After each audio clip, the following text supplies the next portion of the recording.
I'm Mia, 28 years old. I married Oliver 5 years ago. We don't have children yet because of our busy work lives. Oliver and I met through a friend's introduction and we hit it off right away. Half a year later, we got married. Oliver works as a salaryman for a local company. The company isn't very large, so Oliver's salary is moderate. As for our home, my father-in-law spontaneously bought us a luxurious high-rise apartment when we got married. Unfortunately, he passed away suddenly from a heart attack, and Oliver suggested to his mother, my mother-in-law, that she should move in with us. One day, Oliver came home from work to find mother-in-law at our place. He exclaimed joyfully, "Living with Mom? Yes, here's my paycheck." It was payday at Oliver's company, so he happily handed the pay stub to mother-in-law. Mother-in-law accepted the pay stub with polite gratitude. Eventually, mother-in-law moved into the high-rise apartment and Oliver's days seemed to become filled with joy as they started living together. About 3 months after our marriage, I noticed something. Mother-in-law was incredibly obsessed with cleanliness to the point of being a neat freak. If a speck of dust fell on the dining table, she would be so upset that she would stop eating, and this happened more than once. If there was even one hair in the bathtub, it would cause a commotion and she would demand that the water be completely replaced. At first, I was puzzled by mother-in-law's obsession with cleanliness, but now I have gotten used to it. And I know what to be careful about, so I feel more at ease. Mother-in-law is very strict with me but very kind to my husband Oliver. When Oliver comes home from work, mother-in-law waits for him at the front door, taking his bag as soon as he opens the door. Then she asks, "Do you want to shower first or have dinner?" If Oliver says he wants to shower first, mother-in-law promptly prepares a towel and a change of clothes and even joins him in the bathroom to wash his back. Then she dries him with a towel when he comes out of the bath. About dinner, mother-in-law had something to tell me when she started living with us. "I know all about Oliver's likes and dislikes, so I'll be the one to make Oliver's food." After my mother-in-law said that, I no longer had to make Oliver's meals. As days went by, I felt more and more out of place. Oliver was always concerned about his mother's mood and he stopped talking to me as much. One day, I asked Oliver, who do you value more, me or your mom?" What kind of silly question is that? Of course, both of you are important. "I don't feel that way." Don't worry about it. A few days later, I saw something I wasn't supposed to. I was doing all the laundry, but mother-in-law was hand-washing her clothes again after I had washed them. She must think my washing doesn't get the dirt out. I was so shocked that I asked mother-in-law, "Mother-in-law, are you unhappy with my laundry?" "Oh, you saw me? It's not that I am dissatisfied, but I prefer to wash them myself." "Then can you put your laundry in a separate basket next time? I won't touch anything in that basket." "My, what an impertinent daughter-in-law. Oliver must feel so sorry to have you as a wife." Why would he feel sorry? Please explain clearly." "Enough of this. I don't want to talk to a daughter-in-law like you." "I understand."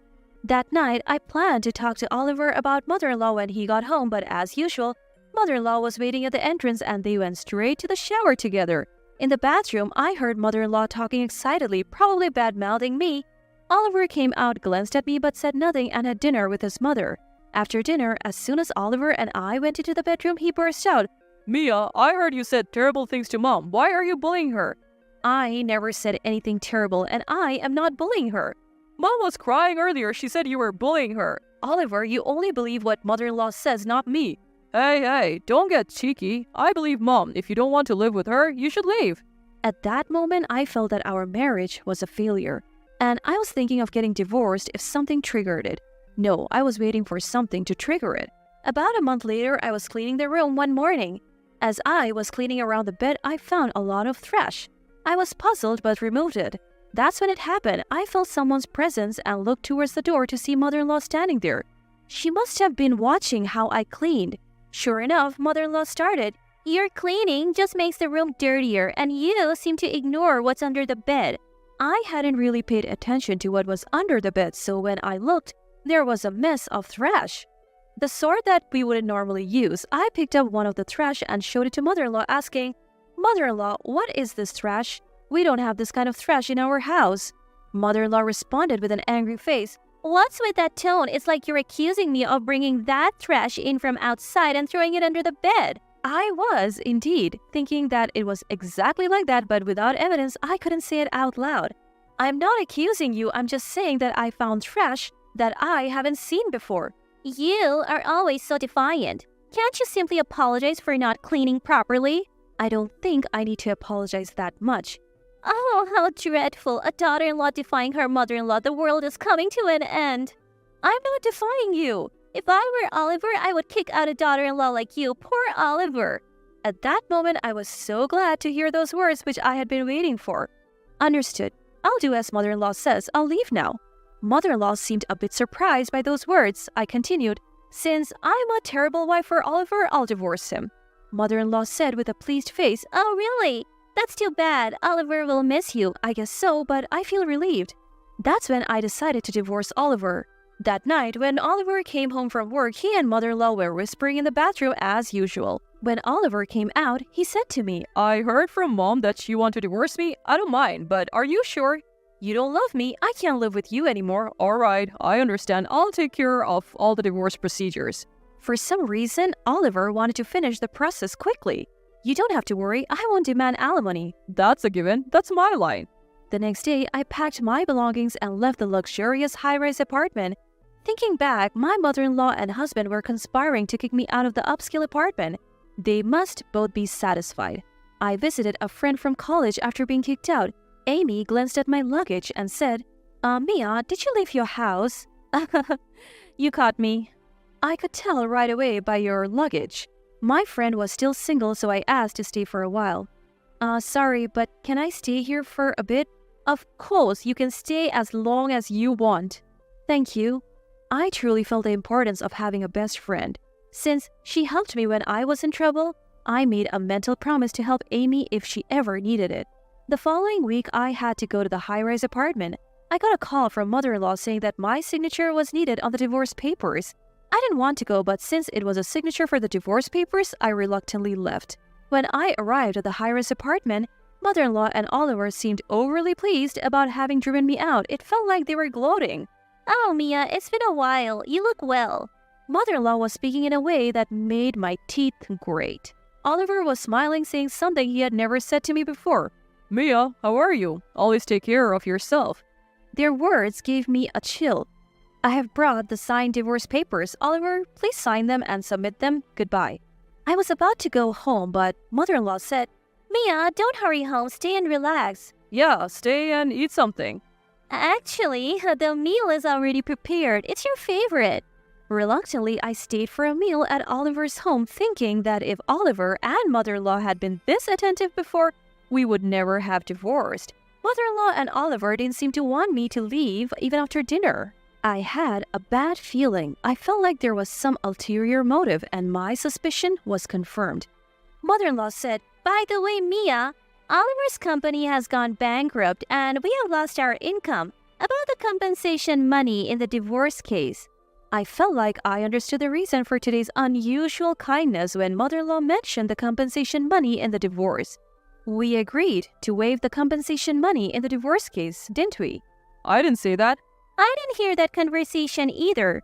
No, you definitely said it when I said I wouldn't claim the compensation money in the divorce. Oliver said it was obvious, and that was his line. I don't know what you're talking about. Do you have evidence? I thought these two are no good. Now they want the compensation money from the divorce and are going back on their previous promise.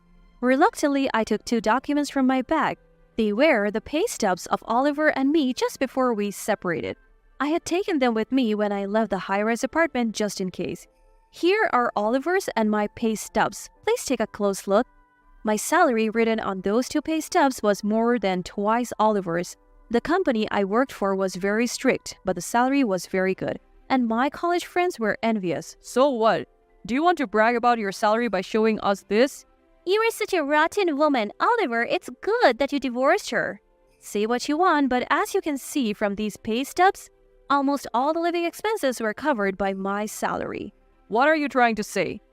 Moreover, Oliver spent all his salary on himself. What's wrong with me spending my own money? Is what this woman saying true, Oliver? Oliver just makes a face as if he's bitten into something bitter and says nothing. What I want to say is that Oliver has never supported me financially as a husband. We were getting by on your salary, so what's wrong with that? No, it's not okay. Oliver, I asked you before to contribute some of your salary to our living expenses, didn't I? I don't know. That's right, just like now, Oliver pretended not to know. Oliver, answer properly. If you respond like that, you will lose to this woman. And there's one more thing, probably something even mother-in-law doesn't know. What is it? Tell me. Oliver has a large debt from payday loans and the like, right? As I said this, Oliver clicked his tongue and looked away. Mother-in-law said, What about it, Oliver? Do you really have debt? Answer me. Oliver, still looking away, answered, Yeah, but I'll win it back with horse racing and pay it all off, so it's no problem. Oliver, how much debt do you have? Well, if I sell this high-rise apartment, it's enough to wipe out the debt. Oh, Oliver, how could you? Mother-in-law started crying at that.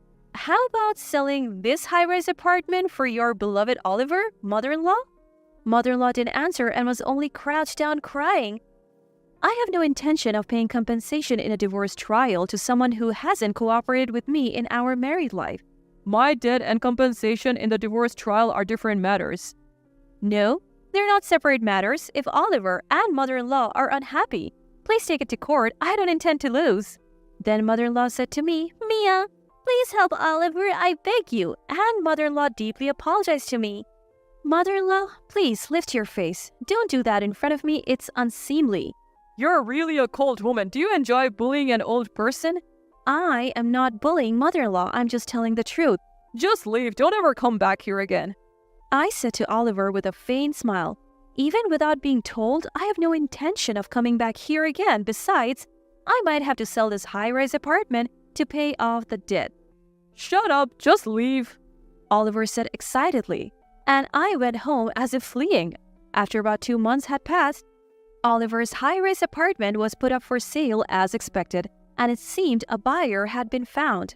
Mother-in-law and Oliver moved to an apartment near the high-rise building. Mother-in-law worked as a cleaner at a nearby hotel, and Oliver found a job at a nearby transport company working hard every day. I found out thanks to my friend who checked for me. Now, I'm working hard, of course, but I have found another passion. I met a wonderful man at a coffee shop after work. He is very kind and always listens to my opinions fully. But this time, I'm not planning to get married easily. Having failed in marriage with Oliver, I'm thinking about carefully assessing my partner before marrying again. That said, we have been seeing each other almost every day recently. Meeting with him daily feels like it's recharging my energy for work. Today, since both of us have a day off from work, we are planning to visit the model room of a high-rise apartment. I want to live in a high-rise apartment overlooking the sea with him, sipping coffee on the living room sofa while gazing at the ocean. He says he wants to see the sunrise every day. And someday, I think I would like to have a baby with him.